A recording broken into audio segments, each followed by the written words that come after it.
Yeah, it was a bit of a blip on the radar, I think. It was, wasn't us, it wasn't anything about what the Melbourne person stood for. So we put that in the bin pretty quickly and moved on, which was nice. We played well last night.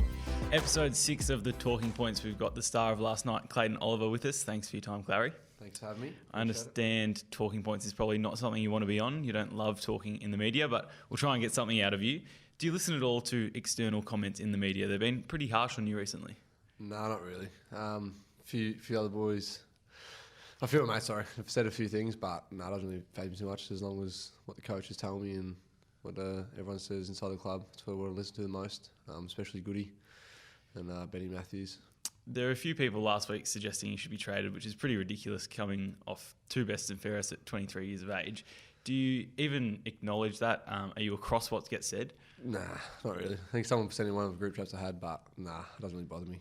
I'm sure the external pressure doesn't get to you, but do you put a lot of pressure on yourself for your performance? Yeah, it's putting more pressure on myself and just, don't want to let the team down. So I want to play as good as I can and help the team win as much as I possibly can. I think everyone wants to do that at the Melbourne Football Club at the moment. That's what we're trying to do.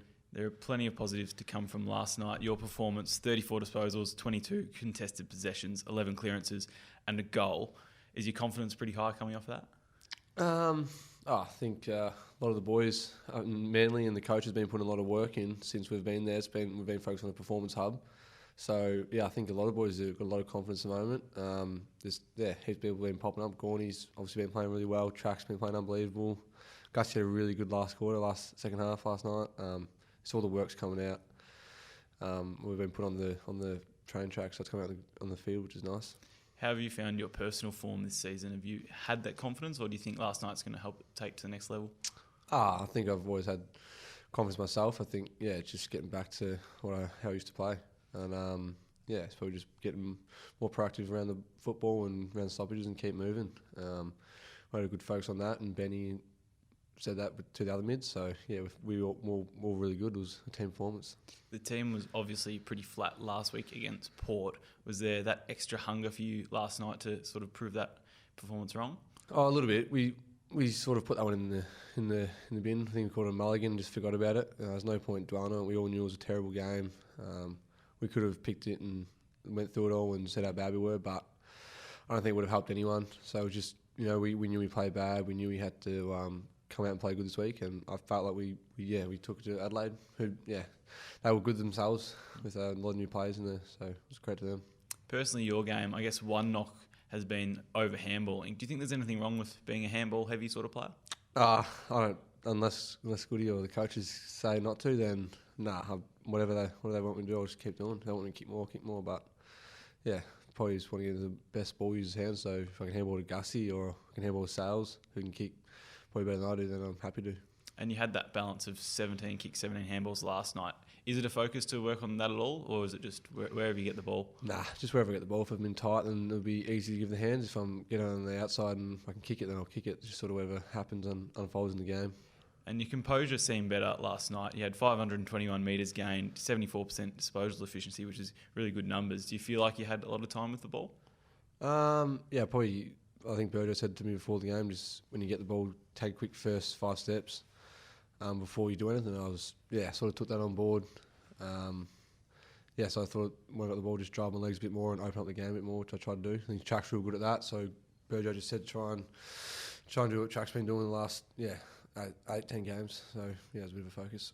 There's been a bit of talk about the connection with Gawn over recent weeks. I feel like the midfield fired a lot better last night. Do you feel like it's getting back to that best standard? Yeah, I think it's always been great. The other teams have done their homework on us and they know where Gawney hits it and where we like to go, so it's credit to them. But we've been doing all the fundamentals, basics, and all that we need to do. So just get back to our best. You touched on Track. He's one of your close mates. He's played obviously more midfield minutes this year. Are you enjoying playing alongside him? Yeah, big time. He just picks the ball up and brushes off a few people and runs off with it, so it makes it pretty easy for other boys in there. It was basically a do-or-die clash last night. Do you feel like that win gives the group belief that there's still something that we can salvage this season? I think it's going to kickstart our probably second half of our season, hopefully. We played pretty well. Adelaide, as I said before, probably a bit young and on the rebuild, but I think it's good for the boys to get their confidence back. We're going to North on Sunday, so it'll be a big game this week, bit of a test, and yeah, fingers crossed we can bring an A game and beat North. We have been pretty consistent for most of the season. Do you think maybe that Port Adelaide game was just a one-off flat one? Yeah, it was a bit of a blip on the radar, I think. It was, wasn't us. It wasn't anything about what the Melbourne person stood for. So we put that in the bin pretty quickly and moved on, which was nice. We played well last night. I want to just touch on hub life quickly. It's obviously been a crazy month or so for everyone. You haven't had your partner Sophie in the hub with you. What's it been like on a personal level? It's been alright. It hasn't been too bad. I still talk to her every day and call her whenever, but just been hanging out with the boys. We've been pretty busy doing a fair bit of things here and there. She's in the quarantine hub in Gold Coast, I think, at the moment, so she'll be up in 5 or 6 days, which is good, which is exciting. Keen to see her, but it hasn't been too bad. Just been pretty busy with the footy. We've had plenty of time off, which is to do whatever we want. So, yeah. And yesterday was the first time that we've played after actually flying out in the morning. Did that have an impact at all? Did you feel tired going into the game? How was that? Actually, yeah, I didn't feel too bad. I thought I was going to feel pretty tired, but it's probably more just a mental game. How we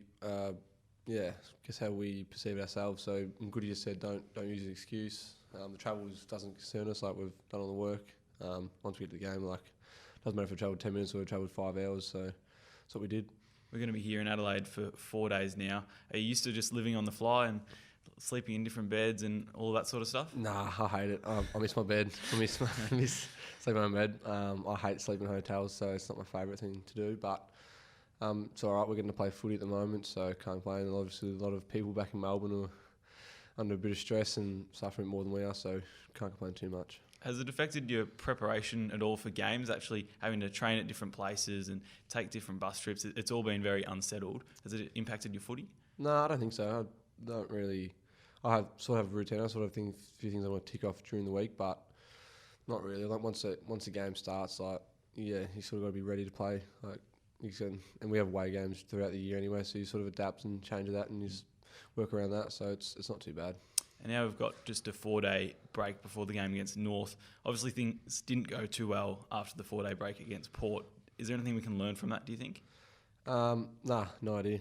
Just whatever the fitness stuff, whatever Burjo's got in store for us. He's obviously unbelievable at what he does for his job. He's done it for many teams, and we're backing him whatever he wants us to do, and we'll be fine to go. Very good. Looking forward to seeing you out there once again. Thanks for your time on the Talking Points. Thank you very much. Thanks for having me.